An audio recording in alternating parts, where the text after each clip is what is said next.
I've just crossed the Roman road, one that's not marked on the map.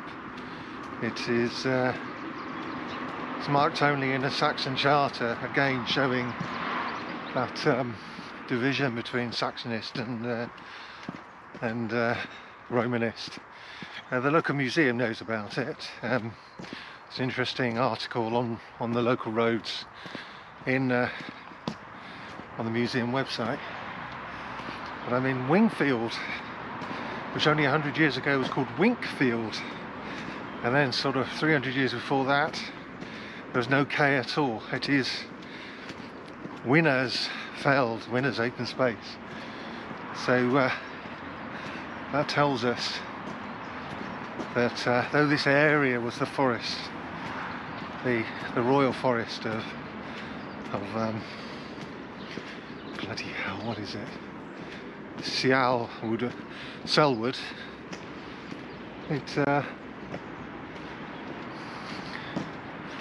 It is Salwudu is Old English. It means sallow willow, the willow wood, and it covers a huge area of Wiltshire and Gloucestershire and Somerset. So it is forests and wolds are the only geographic unit that crosses political boundaries. So Selwood is both Wiltshire and Gloucester and Somerset. So we're still in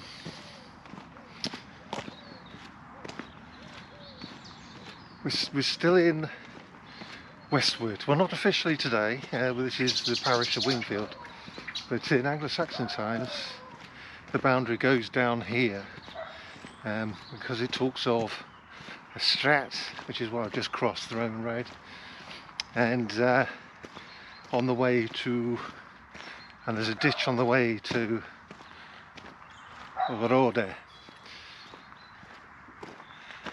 So it takes up, which is down here, so it takes up a bit of this parish.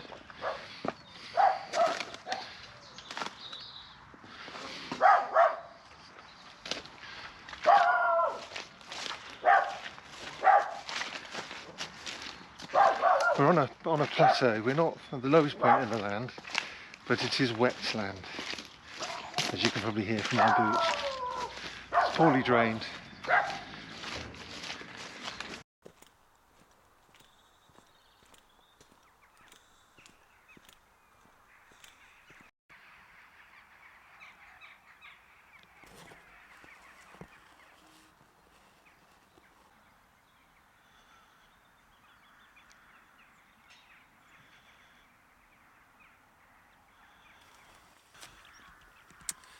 I'm right next to Pomeroy farm.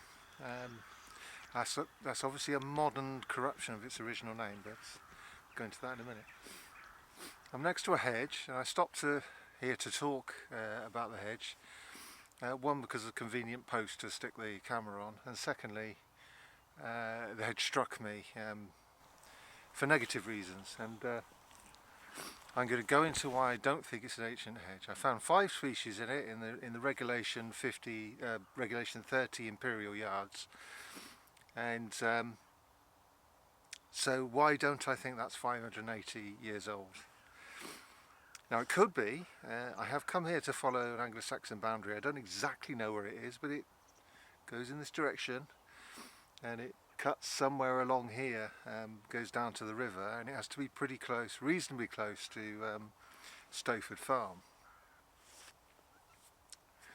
This could be an Anglo-Saxon hedge, but you know, it could be an ancient boundary anyway. But what struck me was its negativity. It has no pragmatic purpose, because it has barbed wire on both sides. So it's an X-hedge. It's a hedge that has no meaning. It has thorny bushes in it, but great big holes in the middle, which is why it has barbed wire on both sides. It's to stop animals from getting through it. If it had been managed as in a traditional way, which of course takes labour, I fully get it, then it wouldn't need the barbed wire. The barbed wire is cheap. The labour of putting up is cheaper than the labour of laying hedges. So there's a certain sadness that we have a landscape that is increasingly becoming just a museum piece. It's for aesthetic effect. Very often we have hedges for aesthetic effect, or to look after birds and so on, when its real job of functional things that helps both human beings and animals. But so yeah, there are 5 species. There's blackthorn, majority blackthorn, which the Old English called blackthorn as well as sloe. Sloe is its other. It provides sloe berries, which is a type of plum, very bitter, dry, lots of tannins in it. Slach in Old English, and may well have had blackenthorn as well. If it's not exactly that, it's something similar. So we've got blackthorn. I found one lonely hawthorn. I found one lonely hazel in Old English. Hawthorn is hadgerthorn. The blackthorn, hazel, that's 3. There was elder, which is the ellen bear, the ellen tree. What was the last one? That was 4. Yes, one that I thought might be a sycamore. I can't be sure until I see a leaf, and we're in winter now. So but it's another. It's a 5th species of tree. Now that I can't see any massive stalls or massive trunks. Some of the blackthorn does look thick, and also the elder as well. I suspect the elder and the blackthorn were planted here sometime in the last couple of 100 years. Also, because we're right next to the farm, it's very, very easy to the farmer to go pop out one day and go, the local lord says I want more decorative species, so that when I go for a ride with the other lords and ladies, they can see a Poussin painting. And so it's for those reasons, so the farmer, he's not going to go very far. He's got a load of old whips, and he puts them in the ground. That's why I don't think it's ancient. I just thought I'd point it out. We're showing the limits of Hooper's rule. I think if you think it's a modern hedge, for your own interest, perhaps have a look at it, but it's probably not going to conform.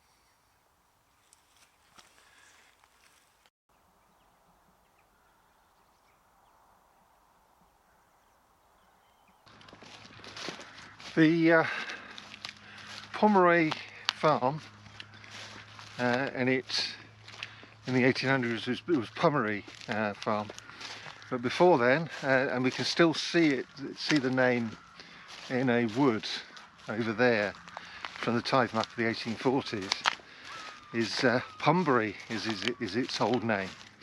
And whenever you hear the word bury, you have to ask yourself, is there a fortified enclosure somewhere near here? But sometimes when it's later on, it means a manor house with a moat or whatever. Not anything particularly ancient, nothing particularly grand or prehistoric. So Pomeroy is its real name, and it's been devolved for some reason. It's still, we're very even though the guy who lives in the house might be a bit of a pompous man who wants to aggrandise his dwelling, the local people want to know what the real name is, and it gets recorded in things like Tithe maps. So over there is Pomeroy slate, and slate means grazing for sheep. So whenever you see a road name that says Slate on it, Slate, that's what you're, I think it's Slate, why am I saying Slate? Anyway, that's what it's Old English, not Old English, it's older English means.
So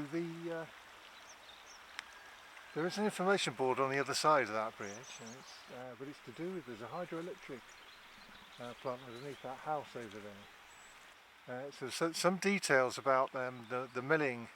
The whole of this is fascinating, and for the last 20 minutes I've been looking for an island, and because that wood up there is called Tipney.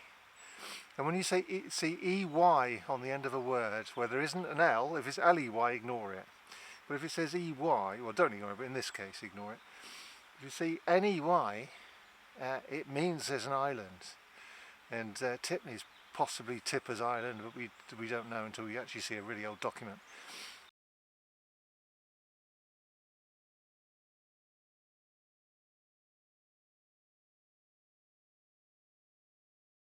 But the EY definitely, and I couldn't see an island, on the map. I had to come 500 yards to find one, and there is a small island here, and the water goes around this island, picking up speed, and used to run a mill. Now they say they can't find a Saxon mill. I bet they're bloody well was at some point, but they apparently they dug down the leat, the mill race. They dug it down to what they call the Saxon level. So very, very fascinating. So so from the evidence of that wood up there, I knew there was an island, and I found one, which I might have enjoyed. I was starting to make up theories down there in the meadows. You know, maybe there used to be 2 channels, and one's been filled in. You know, that sort of thing. But no, this is it. But I was interested in this bridge here. Its age.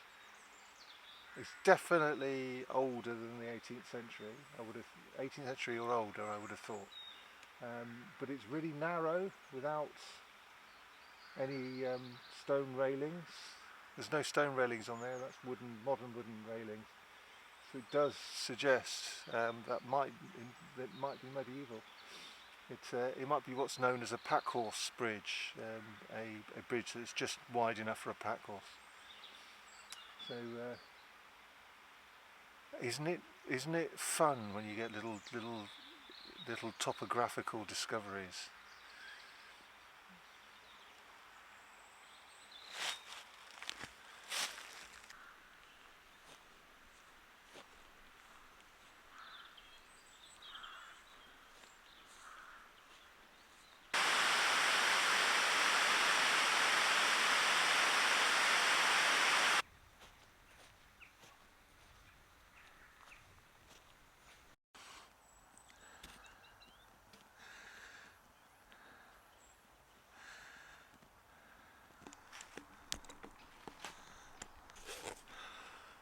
That is hundreds of years old, and it's on a wood bank, and the quality of the trees is different. Ignore the laurel. There's nothing wrong with laurel. I have it myself in my back garden. No, it's not laurel. No, they were rhododendrons. Mustn't get the two confused. There's nothing really wrong with laurel. I'm going to grub mine out. But rhododendron is invasive. People hate them. And we ought to have that conversation about native versus immigrant when it comes to the landscape, because I'm certainly against the eradication of the grey squirrel, even when they threaten the red squirrel. If the red squirrel was fit enough to survive without competition, then it deserves a place at the table. I don't think it does. If we did, if there was something like an inoculation program that could be done, then go for it is what I say. But then you've got the next problem: what happens to the next generation? So it might just be a bad job protecting them. There might just be no way of doing it. But there are a number of species that have earned their place here. I think the grey squirrel, the Himalayan balsam, which is a pink and white flowered plant that rapidly moves up and down river channels. And I caught a wildlife trust lady in uniform dragging it out of a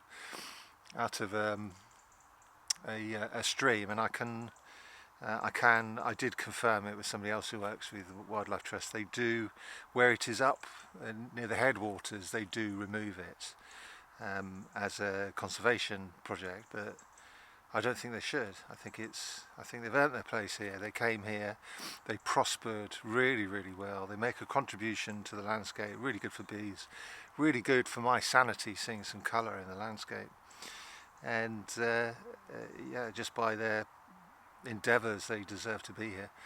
It's not quite the same with some other plants, but I would say so here. The sycamore, which is, I don't know why I hate the sycamore.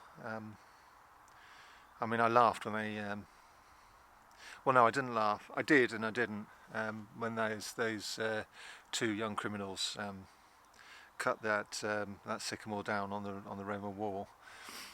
To me, a sycamore is a weed. It doesn't belong in the English landscape. But then again, the arguments I've just made a minute ago are just as valid to them. I'll have to give it some more thought.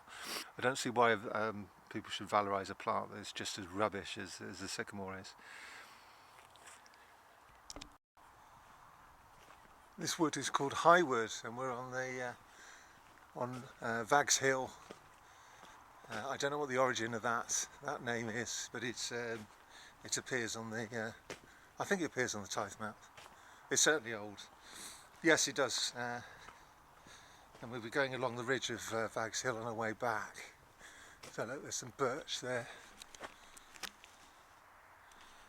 some beech, ashes.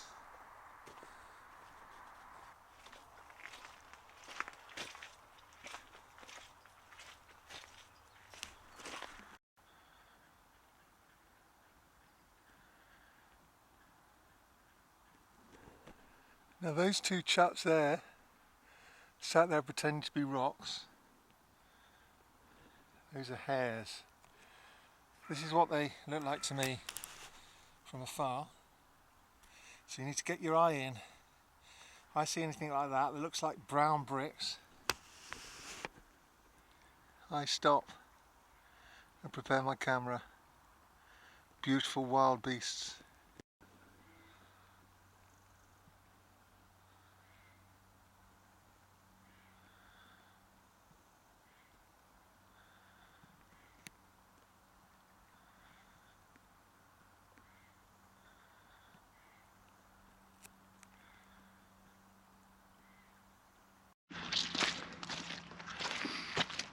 So those two, I hope, when it comes to March or earlier, will be fighting.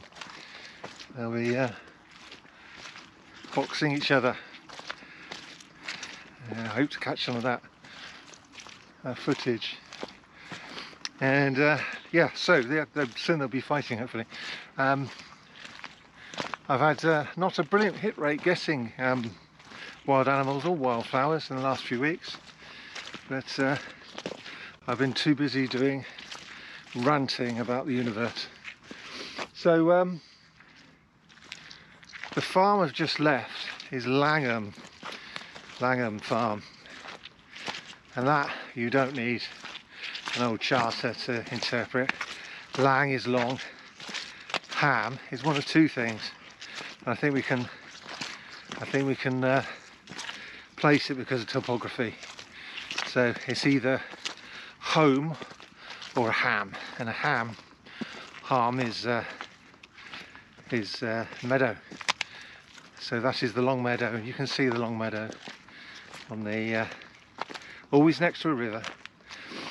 You can see it on the map, where the long meadow is, the long ham, and so that's good. It's good fun. Always looking out for pottery. So I'm on my way back now.